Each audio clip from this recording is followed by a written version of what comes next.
साथी कस्तो हुनुपर्छ?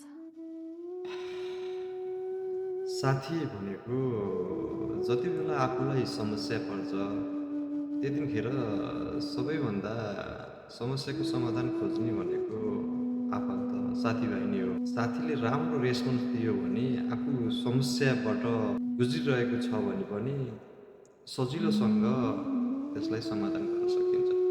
तर हाम्रो समाजमा जब आफूलाई समस्या परेपछि जति पनि आफ्नो सर्कलका मान्छेहरू, आफ्नो मिल्ने साथीहरूलाई फोन गरिन्छ, मेसेज गरिन्छ, त्यति बेला उनीहरूको रेस्पोन्स खासै राम्रो देखिँदैन।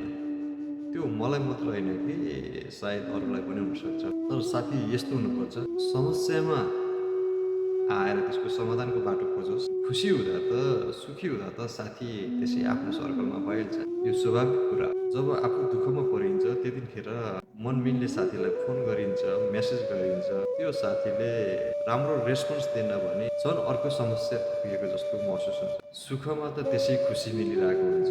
साथीहरू पनि त्यतिकै सुखमा आइभाइ भइरहेको हुन्छ। छ नि एउटा कहानी, ओह्रालो लाग्यो मृगलाई जसले पनि लखेड्छ